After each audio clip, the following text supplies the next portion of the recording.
நாங்க ஒண்ணும் இல்லாதவங்க, நாங்கெல்லாம் இன்னைக்கு பணக்காரனா ராவும் பகல நினைக்க வேண்டியது உங்களை. நீங்க பார்த்து கொடுத்த பணம், சினிமா டிக்கெட் வாங்கின்னு பாக்குறீங்களே, அந்த பணத்துலதான் நாங்க பணக்காரனானோம். உங்களுடைய பணம், உங்களுடைய பணத்தாலே முன்னேறிய கூட்டம் சினிமாக்காரர்கள். நீங்கள் தான் எங்களுக்கு தலைவர்கள். அதை விட்டுட்டு எங்களை தலைவர்களாக்கிக்கிட்டு ரொம்ப பேர் இருக்காங்க. அந்த நிலைமை மக்களுக்கு வரக்கூடாது. சேரன், சோழன், பாண்டிய எல்லாம் 50 மைல் டிஃபரன்ஸ்ல தான் ஒவ்வொருத்தன் ஒரு ராஜா. இவன் பொண்டாட்டி அவன் எடுத்துன்னு போடுவான், அவன் பொண்டாட்டி இவன் எடுத்துன்னு போடுவான். இதுக்கு ஊர் ஜனங்க தாலியா இருக்கு சாவணும் சண்டையில. பெரிய ஆண்டுட்டானு. இன்னைக்கு ஆள்பவர்கள் தானடா மனிதர்கள். இன்று மக்களுக்காக ஆளக்கூடியவர்கள் எந்த நாட்டிலே இருந்தாலும் சரி, எந்த நாட்டை எடுத்துக்கொள், மக்களுக்காக தான் அரசாங்கம். யார போய் சுட்டோம்? ஏதோ 2 நண்பர்கள், எம்ஜி ராமச்சந்திரன், நானும் ஒரு நண்பன், 50 வருஷமா சிநேகிதம். 2 பேரும் தமாச்சா சுட்டுக்கிட்டோம்.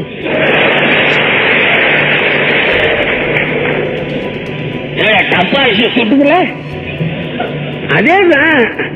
என்ன சுட்டுக்கிட்டா என்ன? இப்போ என்னுடைய சிநேகிதன் ராமச்சந்திரன், நாங்க கோபத்துல ஏதோ சுட்டுக்கிட்டோம். பொண்டாட்டியும் புருஷன் அடிச்சுக்கலையா? அத போய் கேள பாப்போம். அப்ப நம்ம அவனி வெட்டிக்கல.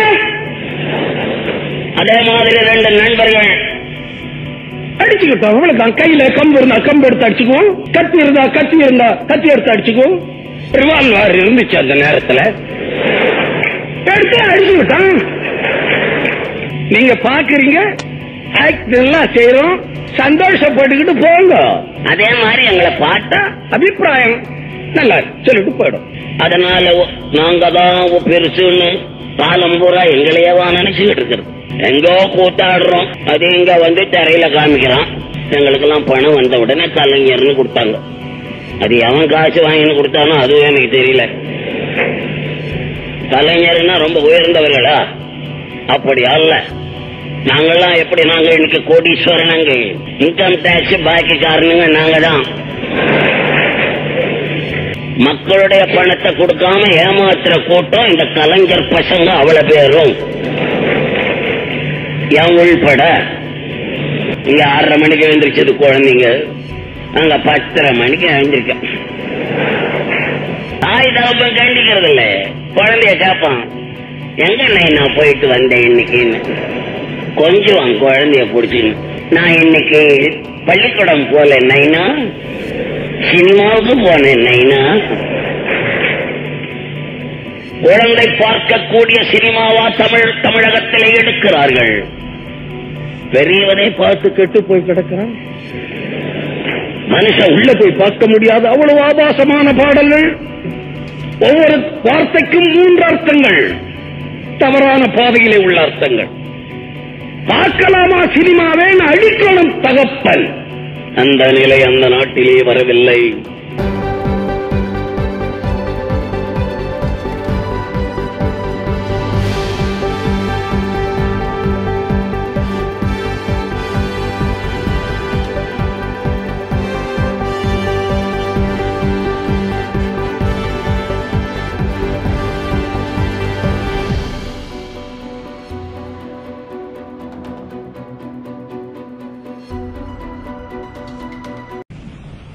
அன்புமிக்க பெரியோர்களே, சர்வ கட்சி தோழர்களே, என்னை இங்கு வரவழைத்த திராவிட கழக தோழர்களே, என்னை வரக்கூடாது என்று பெட்டிஷன் போட்ட என் இனிமைய நண்பர்களே,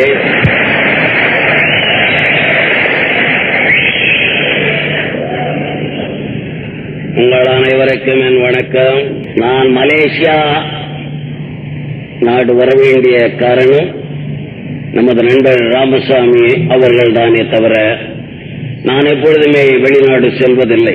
எனக்கு அது அவ்வளவு பிடித்தமில்லை, அவ்வளவுதான். ஆனால் இந்த நாட்டிலே நான் வருவதற்கு காரணம், என்னுடைய குழந்தைகள் எல்லாம் அமெரிக்காவிலும் இங்கிலாந்திலும் இருக்கிறார்கள். இருந்தாலும் அவர்களை கூட நான் பார்க்க அங்கே செல்ல எனக்கு பிரியமில்லை. இங்கே வர வேண்டிய காரணம், இங்கே தமிழர்கள் ஏராளமாக இருக்கிறார்கள்.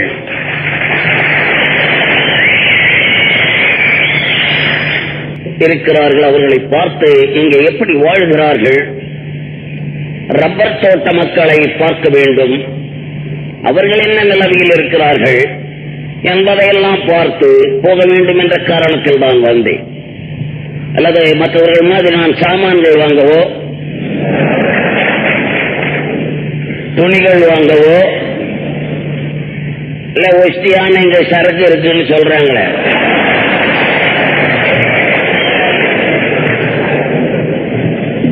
அதுகிட்டெல்லாம் நெருங்கிறதுக்கு நான் வரல.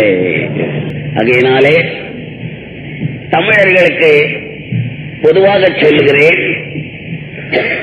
நீங்கள் இந்த நாட்டிலே நான் பார்த்த அளவிலே நல்ல முறையிலே வாழுகிறீர்கள் என்பது எனது நோக்கம்.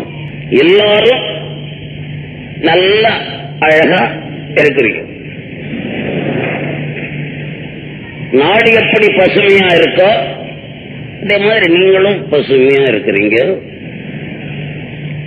நினைச்சா ஒரு 30 வெள்ளி கொடுத்தா ஒரு நாள் பூரா பென்ஸ் கார்ல போறீங்க. அங்க ஜட்கா வண்டியில கூட போக முடியாது. மெட்ராஸ்ல எங்களை பேசவில்லை, மக்களை. நீங்கள் மக்கள் அனைவரும் நன்றாயிருக்கிறீர்கள், அங்கே நாங்கள் நன்றாயிருக்கிறோம், அவ்வளவுதான். மக்கள் அப்படி இல்லை. இங்க எல்லோரையும் பார்த்தாலும் நல்லா வெள்ளக்காரன் மாதிரி சூட் போட்டுக்கு தான் இருக்கிறீங்க. ரப்பர் தோட்டத்துல ஏதாவது வேற மாதிரி இருப்பான்னு போய் பார்த்தேன், அவனும் சூட்டை போட்டுக்கிட்டு தான் இருக்கிறான். நம்ம நாடு மாதிரி இங்க யாரும் கோமணம் கட்டிக்கிட்டே இல்லை. அது ஒரு பெரிய மகிழ்ச்சி.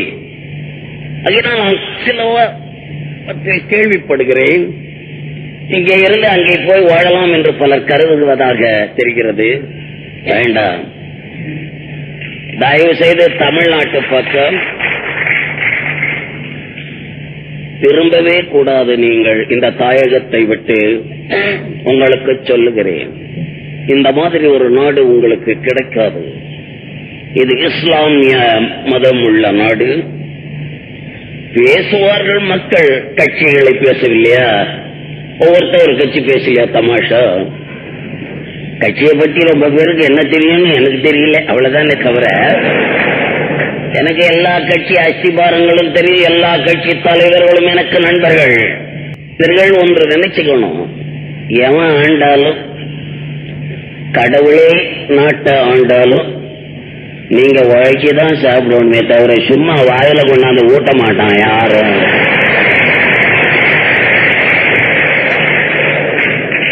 அங்கே உழைத்தாலும் சாப்பிட முடியாது, ஓரளவிற்குத்தான் சாப்பிடலாம். நீங்க உழைத்து நன்றாக நீங்கள் சாப்பிட்டு இருக்கிறீர்கள். ஆகையினாலே எந்த காரணத்தை மட்டும் அந்த எண்ணத்திலே தமிழகத்துக்கு வந்துவிடலாம் என்று யாரும் கருதி தவறி வந்துவிடப் போகிறீர்கள். அது வந்தவனை எல்லாம் வாழ வைக்கும் தமிழ்நாடு, அது எங்களுக்கு தெரியும். வந்தவன் எல்லாம் யார எங்கெங்க உதைச்சு அனுப்புறாங்களோ அவனெல்லாம் வாழ வைப்போம், அவ்வளவுதான். நீங்க வந்து அப்புறம் நாங்க அது நல்லா இருக்காது, நல்லா இருக்கிறவங்க எல்லாம் வரக்கூடாது. எனக்கு பொறாமையா இருக்குது உங்களெல்லாம் பார்த்து. இவ்வளவு நல்ல நாட்டுல வந்து சிக்கிக்கிட்டீங்க. நீங்க தெரிஞ்சிருந்தா உங்களோட நாங்க வந்திருப்போம். அப்பவே சான்ஸ் போச்சு, என்னத்தை செஞ்சு தொலைக்கிறது. ஆகையினாலே மலேசியா, அமெரிக்கா, ரஷ்யா, இங்கிலாந்து இத பத்திலாம் ரொம்ப பெருமையா பேசுவான். அங்கேயும் உட்காந்துக்கிட்டு இங்கேயும் உட்காந்து தமிழன் இன்னொரு நாட்டை தான் பேசுவான். அமெரிக்கால யாருக்காவது மண்டில் வேலை கொடுப்பானா, இல்ல எந்த தமிழனுக்காவது சூப்பரண்ட் ஆஃப் போலீஸ் கொடுப்பானா, இல்ல எம்எல்ஏ கொடுத்துருவானா? அமெரிக்காவை விட ரஷ்யாவை விட எல்லா இனத்திற்கும் இங்கே உத்தியோகத்தை தந்திருக்கிறாரே இந்த மலேசியா நாடு. இதைவிட உயர்ந்த நாடு அது என்று எவரும் கருதிவிடக் கூடாது.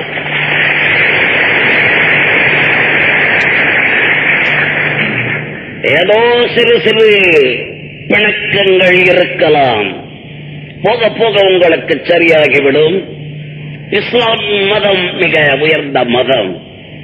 அது பெரியார் ஒரு காலத்திலே சொன்னார், திராவிட கழகத்திலே. அங்கே பார்ப்பனர்கள் செய்யும் கொடுமையை முன்னிட்டு நீங்கள் மிக கொடுமை செய்தால் திராவிட கழகம் அத்தனை பேரும் நாங்கள் இஸ்லாமியர்களாயுள்ளோம் என்று பயமுறுத்தினார் ஒரு காலத்திலே.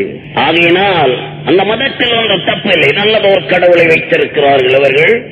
நாகரிகமான கொள்கை அவரும் கஷ்டப்பட்டுதான் வந்தார். நீங்களும் கஷ்டப்பட்டு வர வேண்டும் நாட்டிலே முன்னுக்கு. இன்னும் ஆண்டவனே கஷ்டப்பட்டுதான் வந்திருக்கிறார்கள் உலகத்திலே. நபிநாயகம் அவர்கள் பல சீர்திருத்த கொள்கைகளை சொன்னதற்கு மெக்காவில் இருந்து மெதினா வரையில் கல்லால் அடித்து துரத்தப்பட்டார். தொழுகையின் போது ஒட்டகத்தின் குடலை அவர் முதுகிலே சுமக்க வைத்தார் மடமை உலகிலே. இன்று அறிவு உலகம் அவரை ஆண்டவராக ஏற்றுக்கொள்ளவில்லையா? நன்றாய் சிந்தித்து பார்க்க வேண்டும். இயேசுபிரான் அவர்கள் பல சீர்திருத்த கொள்கைகளை சொன்னதற்கு இரும்பு தொப்பியிலே முட்கள் பதித்து தலையிலே வைத்து சம்பட்டியால் அடித்துக் கொன்றார்கள் மடமை உலகிலே. என்று அறிவு உலகம் அவரை ஆண்டவராக ஏற்றுக்கொள்ளவில்லையா? எங்களுக்கு அறிவு உலகத்துக்கு தெரிந்த 2 ஆண்டவர்கள் தான் எங்கள் புத்தர். இதைதான் நாங்கள் ஏற்றுக்கொள்கிறோம் அந்த நாட்டிலே. இப்பொழுது பல கடவுள் இருக்கிறது. குரோஸ் கணக்கா வச்சிருக்காங்க கடவுள். அம்மாவா வச்சுக்கிறாங்க, அவங்க இஷ்டம். அதை நாம தடை செய்ய முடியாது. ஆனால் அறிவுக்கு எட்ட கடவுளைத்தான் நாங்கள் பாராட்டக்கூடியவர்கள்.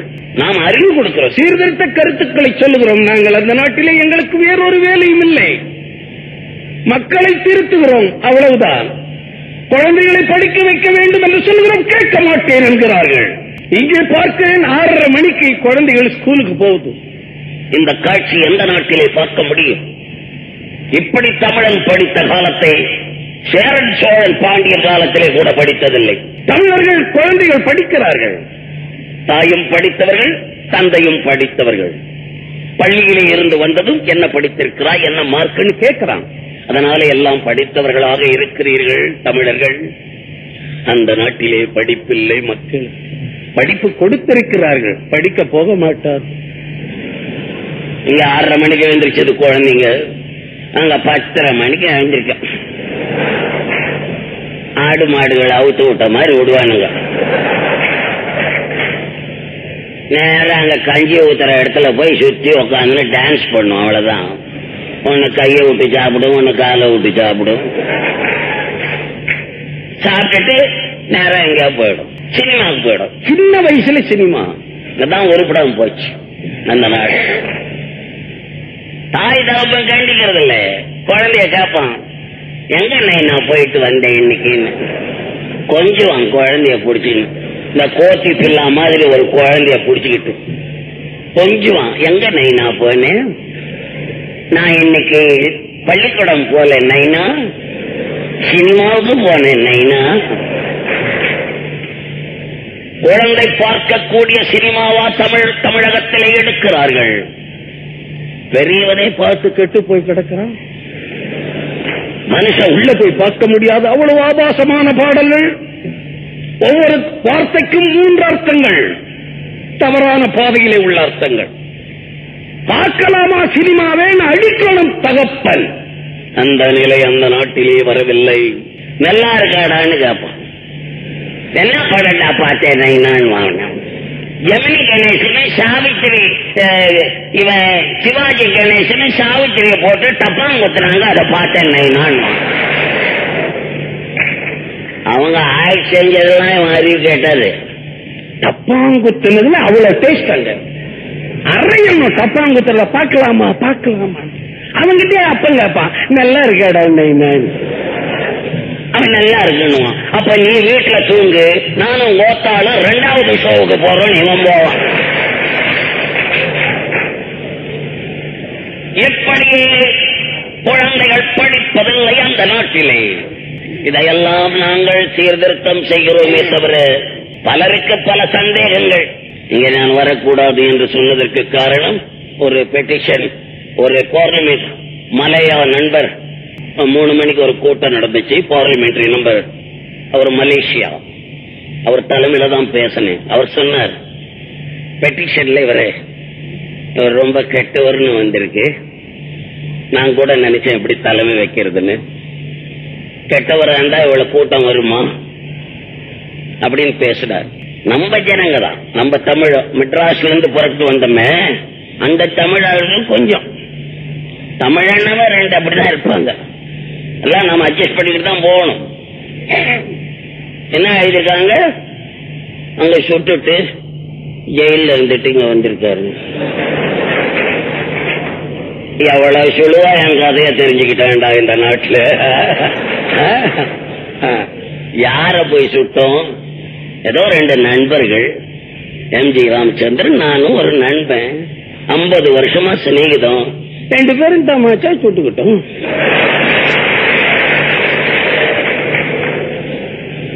டப்பா சுட்டுக்கல, அதேதான். என்ன சுட்டுக்கிட்டா என்ன? இப்போ நாங்க 2 பேரும் அங்க வாழறோம், நாங்க சுட்டுக்கிறோம். தமாஷ் கதை இவனுக்கு தெரியாம எங்க இருக்கிறவன், இவன் சும்மா 2 ரூபாய் டிக்கெட் கொடுத்துட்டு வேடிக்கை பாக்குற பைய, இவனுக்கு என்னமோ அவனை தெரிஞ்ச மாதிரி பேசுறான்.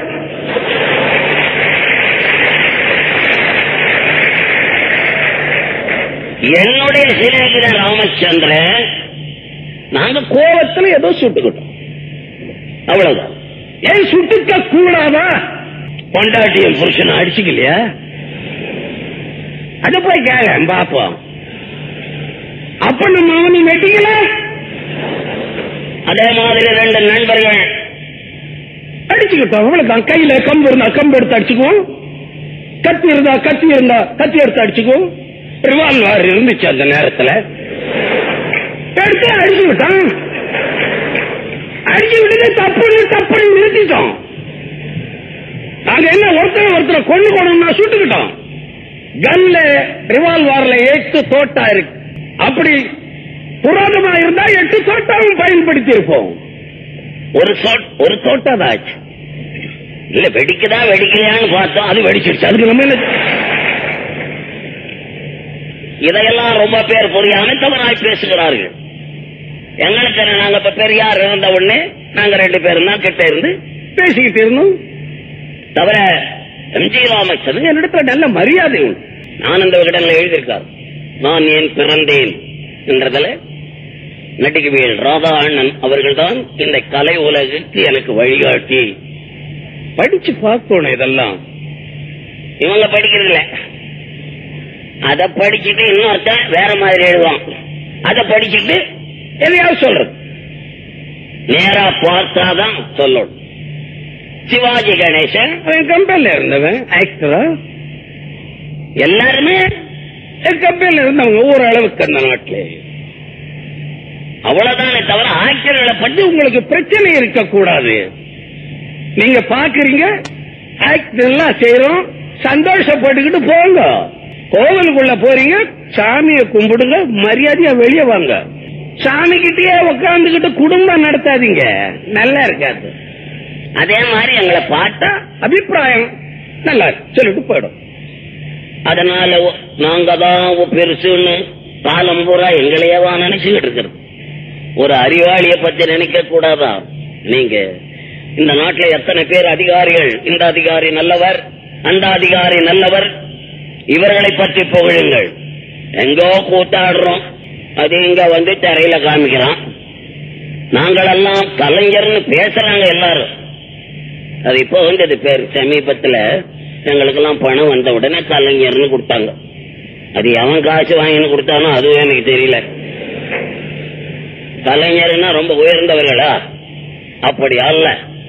நாங்கெல்லாம் எப்படி, நாங்க இன்னைக்கு கோடீஸ்வரன். அங்க கோடீஸ்வரன் மட்டும் இல்ல, இன்கம் டாக்ஸ் பாக்கி காரணங்க நாங்க தான். நாங்க பெரிய தப்பெல்லாம் அங்க செய்வோம். இன்கம் டாக்ஸ்னா என்ன ஜனங்களுக்கு தெரியல, அது அறிவில்லை. இன்கம் டாக்ஸ் மக்களுடைய பணம். மக்களுடைய பணத்தை கொடுக்காம ஏமாத்துற கூட்டம் இந்த கலைஞர் பசங்க அவ்வளவு பேரும், என் உள்பட. எதுக்கு சொல்ற, நாங்கள் ஏதோ அதுவும் அவங்க எல்லாம் பயந்துங்கன்னு டாக்ஸ் கட்டுறாங்க. இப்போ நான் 13 லட்சம் கட்டணும். அவங்க என்கிட்ட எங்க வாங்க போறேன், நான் எங்க கட்ட போறேன், அது ஒண்ணு இல்ல. வருஷம் வரும், ஆவட்டம் பார்க்கலாம்னு சொல்லி விட்டுக்கிட்டே இருக்கிறேன். எதுக்காக சொல்றேன், நாங்கள் இவ்வளவு தப்பு செய்யறவங்க, மக்களுடைய பணத்தை மோசம் பண்ற ஒரு கூட்டம் இந்த சினிமாக்காரருடைய கூட்டம். இவ்வளவு இன்னைக்கு நாங்க மலேசியா வர்றோம், எங்களை வரவேற்கிறாங்க இந்த நாட்டு மக்கள். எங்க மேல எவ்வளவு பிரியமா இருக்கிறாங்க. புரியாத காரணம், இவங்க அங்க வந்தா திரும்பி பார்ப்பானா எவனாவது கூர்கா போட்டிருப்பான், நாயை கேட்டிருப்பான். இவ்வளவுதான். மலேசியாவில இருந்து இங்க போயிட்டு வந்தவங்க சொல்றத கேட்டா தெரியலையா இவங்களை? நாங்க ஒண்ணும் இல்லாதவங்க, நாங்கெல்லாம் இன்னைக்கு பணக்காரனா ராவும் பகலும் நினைக்க வேண்டியது உங்களை. நீங்க பார்த்து கொடுத்த பணம், சினிமா டிக்கெட் வாங்கின்னு பாக்குறீங்களே, அந்த பணத்துல தான் நாங்க பணக்காரனானோம். உங்களுடைய பணம், உங்களுடைய பணத்தாலே முன்னேறிய கூட்டம் சினிமாக்காரர்கள். நீங்கள் தான் எங்களுக்கு தலைவர்கள். அதை விட்டுட்டு எங்களை தலைவர்களாக்கிக்கிட்டு ரொம்ப பேர் இருக்காங்க. அந்த நிலைமை மக்களுக்கு வரக்கூடாது என்றுதான் உங்களுக்கு நான் சொல்லுகிறேன். ஆகவே எனது அருமை தோழர்களே, ஓவரா பிரியம் வச்சுட்டு தலைக்கு மேல ஓவர் இதெல்லாம். நாங்க நாடகத்தில் எவ்வளவோ கஷ்டப்பட்டு வந்திருக்கிறோம், எங்களுடைய சரித்திரமே தெரியாது. நாடகத்தில் அந்த காலத்தில் கூத்தாடின்னு ஏன் பேர் வச்சான் எங்களுக்கு? சும்மாவா வச்சுட்டான்? கொஞ்சம் பாடிட்டு உள்ள போவோம், அப்பதான் வந்திருப்பாங்க. ஒன்ஸ் மோர் இன்னொரு வாட்டி பாடணும். அப்புறம் நாட்டாமக்காரன் வருவான் பாதி நாடகத்துல, நாடகமே ஒன்ஸ் மோர்னுவான். எப்படி இருந்து வந்திருக்கு கூத்தாடிகள்? இல்லன்னா விட மாட்டான். சாவர சீன்ல சாவோம், ஒன்ஸ் மோர்னுவான். இன்னொரு வாட்டி எழுந்திருச்சு சாவணும். அவ்வளவு அறிவுள்ள மக்கள். அப்படியெல்லாம் நாங்க நடத்தி அந்த கூத்தாடி வர்றதுனால்தான் கூத்தாடி வச்சான். மக்கள் சொல்லுகிறபடி எல்லாம் கூத்தாடா கூடியவருக்குத்தான் கூத்தாடின்னு பேர். வர வர திருத்துறோம் அத உலகத்துல நாங்கள். அந்த காலத்து ராஜா என்ன செஞ்சான்? அந்த கதையெல்லாம் பார்த்திருப்பீங்களே. வருவான் ராஜா, மந்திரி மாசம் 3 வாட்டி மழை பெய்ஞ்சுதா? அரசியல் நடத்துறானுங்க அந்த காலத்துல. 3 வாட்டி மழை பெய்யும் போது இந்த பயலுக்கு ஒரு வாட்டி கூட தெரியாது. இவன் எங்கேயாவது பொம்பளைங்களோட உருண்டுகிட்டு கிடப்பான் அந்த பய. வேற என்ன செஞ்சான்? அந்த காலத்து ராஜாக்கு என்ன வேலை? மக்களை சுகமா வச்சிருந்தானா? வேற மக்களுக்கு என்ன வேலை கொடுத்தா? உயர்த்திட்டான். சொல்லுவாங்க, அவனை பத்தி புகழ்ந்து பேசுறவெல்லாம் இங்க வந்தா நேரா வரலாம். நான் உண்மையை சொல்ல வர்றதுனால எனக்கு தடை. இந்த ராஜா கதையை சொல்ல என்கிட்ட பிச்சு பெனாட்டி போடுவாங்க. ஒவ்வொன்றையும் எடுத்து பிச்சு சேர சோழ பாண்டிய எல்லாம் 50 மைல் டிஃபரன்ஸ்ல தான் ஒவ்வொருத்தன் ஒரு ராஜா. இவன் பொண்டாட்டி அவன் எடுத்துன்னு போடுவான், அவன் பொண்டாட்டி இவன் எடுத்துன்னு போடுவான். இதுக்கு ஊர் ஜனங்க தாலியா இருக்கு சாவணும் சண்டையில. பெரிய ஆண்டுட்டானு. இன்னைக்கு ஆள்பவர்கள் தானடா மனிதர்கள். இன்று மக்களுக்காக ஆளக்கூடியவர்கள் எந்த நாட்டிலே இருந்தாலும் சரி, எந்த நாட்டை எடுத்துக்கொள், மக்களுக்காக தான் அரசாங்கம். நீங்கள் எல்லாம் ஒரு காலத்தில் இங்க வந்தீர்கள் என்றால் எப்படி வந்தீர்கள் மலையாவுக்கு? அந்த நாட்டிலே செய்த கொடுமை தமிழகத்திலே பல்லா பறையா தொடாதே, ரோட்ல நடக்காதே, கொடை பிடிச்சிட்டு போவாதே, செருப்பு போட்டு போவாதே, கொடுமைப்படுத்தியது அந்த காலத்திலே ஆரியம், பிராமினிசம். நான் பிராமினிசத்தை அழித்தது. அதுலதான் எல்லாம் மகமதியர்கள் ஆனார்கள், கிறிஸ்துவர்கள் ஆனார்கள். எப்படி ஆனார்கள்? வந்தார்களா அங்கே இருந்து? சரித்திரம் தெரியாதவன் பேசக்கூடிய பேச்சு. இவர்களை பல்லா பறையா என்று விரட்டியதால் இங்கே வந்து விட்டார்கள். நாங்கள் ஏதோ நின்று போராடிக்கிட்டு இருக்கோம். இன்னைக்கும் போராடிதான் இன்று தமிழர் ஆட்சின்னு ஒண்ணு உண்டாக்கி இருக்கிறோம். அது தந்தை பெரியாரால் என்பதை யாரும் மறுத்துவிடக் கூடாது. நாங்கள் அவ்வளவு எத்தனையோ வாட்டி ஜெயிலுக்கு போயிருக்கோம், எதுக்கோ ஜெயிலுக்கு போயிருக்கோம். ஜெயிலுக்கு போனவர்னு சொல்றோம். ஜெயிலுன்னா இவங்களுக்கு என்ன தெரியும்? இருக்கு இங்கேயும் ஜெயில் பத்தி இது வேற. அந்த நாட்டு ஜெயில் வேற இல்லையா? ஜெயிலுக்குள்ள பெரிய அறிவாளிகள்லாம் உண்டாகிற இடம் ஜெயிலு. அங்க போனாச்சா அடுத்தா போல நாட்டால வரலாம். எடுத்துக்க காந்தி, ஜவஹர்லால் நேரு, தலைவர் காமராஜ், அறிஞர் அண்ணா, கலைஞர் கருணாநிதி எங்க காலேஜில் இருந்துட்டா நேர அரசியலுக்கு வந்தாங்க. ஜெயிலுக்கு போயிட்டு அப்புறம் அரசியலுக்கு வரணும்.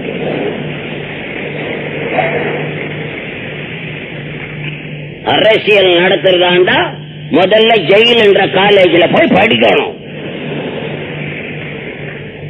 அப்படித்தான் ஒவ்வொருத்தரும் ஒரு பிளான்ல போறோம். நான் ஒரு பிளான்ல போறேன். ஆக ஜெயில் என்றது ரொம்ப உயர்ந்தது. எனக்கு என்னமோ ஜெயில பத்தி பெரிய இங்க இருக்கிற பெரிய ஓட்டலுக்கு சமானமா தான் நான் நினைக்கிறேன். ஏதோ வெள்ளக்கார ஆளும் போது நம்மளை கொடுமைப்படுத்தலாம் ஜெயில.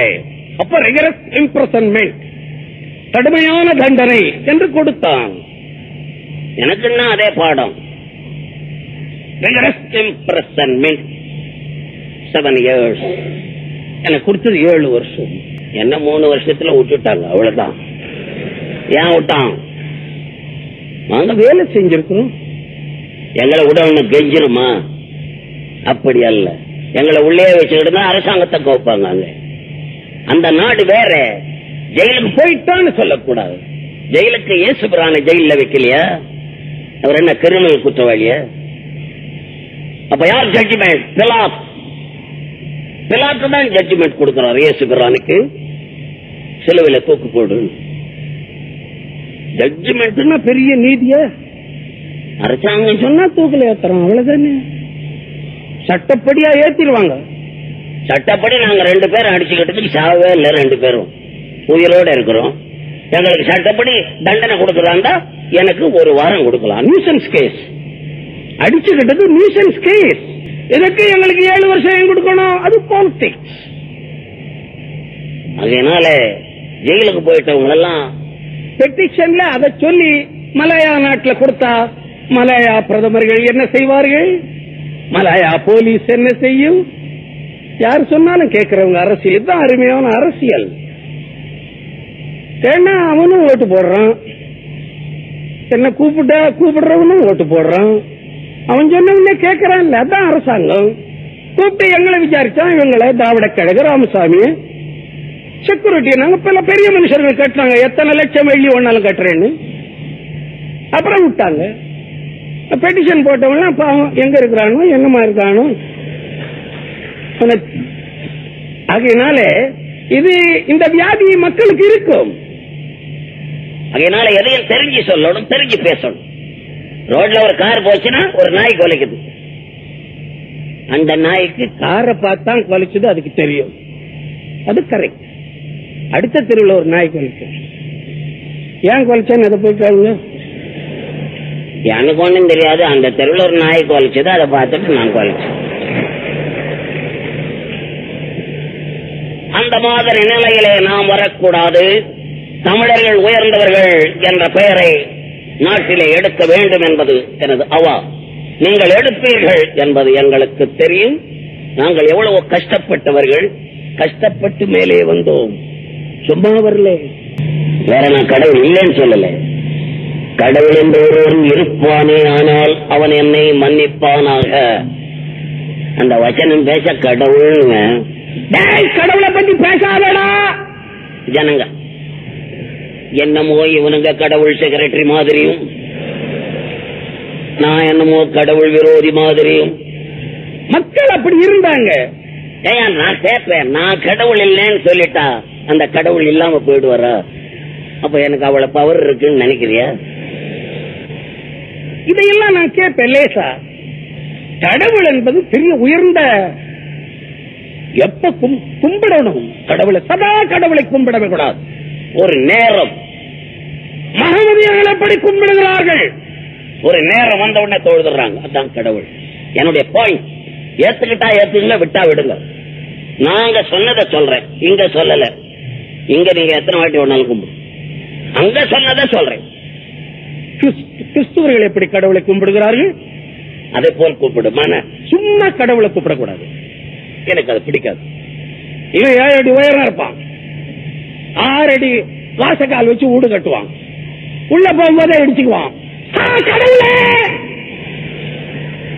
என்னடா கடவுள்?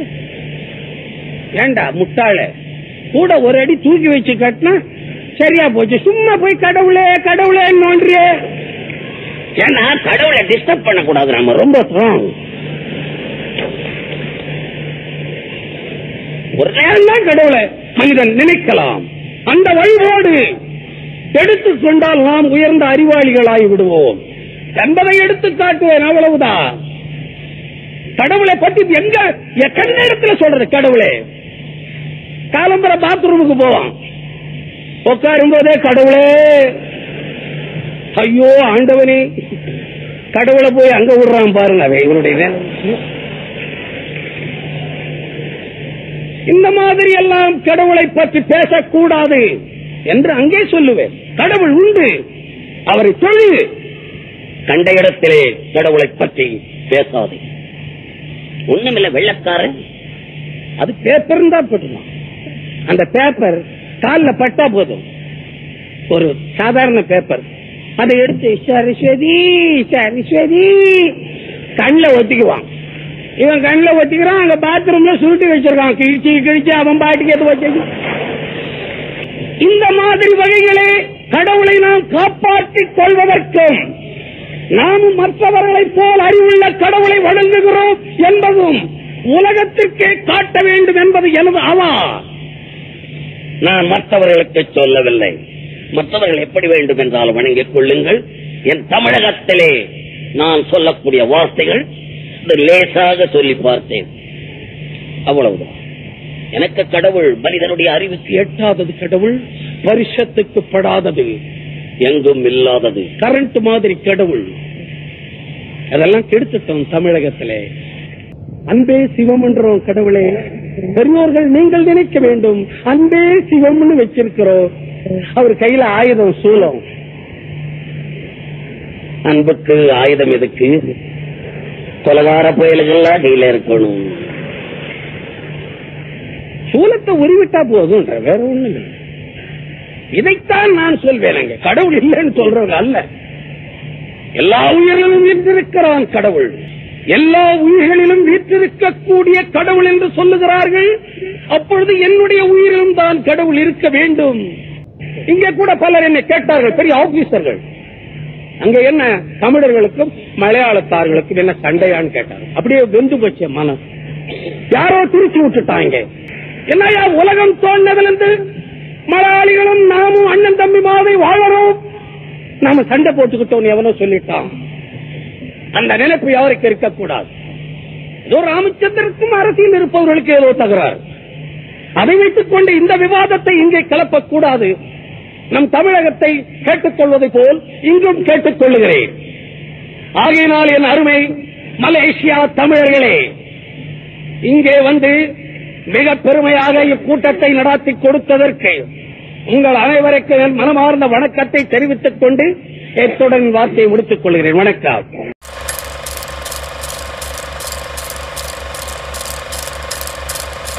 நல்ல சினிமா நேயர்களுக்கு வணக்கம். நீங்க எங்களுக்கு தொடர்ந்து கொடுத்துட்டு வர ஆதரவுக்கு நெஞ்சார்ந்த நன்றிகளை தெரிவித்துக் கொள்கிறோம். ஒரு சின்ன வேண்டுகோள், நல்ல சினிமா சேனலை இதுவரைக்கும் சப்ஸ்கிரைப் பண்ணாதவங்க கீழே இருக்கிற சப்ஸ்கிரைப் பட்டனை பிரஸ் பண்ணி உடனே சப்ஸ்கிரைப் பண்ணிடுங்க. அதோட அந்த பெல் ஐக்கனையும் கிளிக் பண்ணிடுங்க. நாங்க வெளியிடுற வீடியோஸ் எல்லாம் உடனுக்குடன் உங்களுக்கு தெரிய வர அது ஹெல்ப்ஃபுல்லா இருக்கும். நன்றி.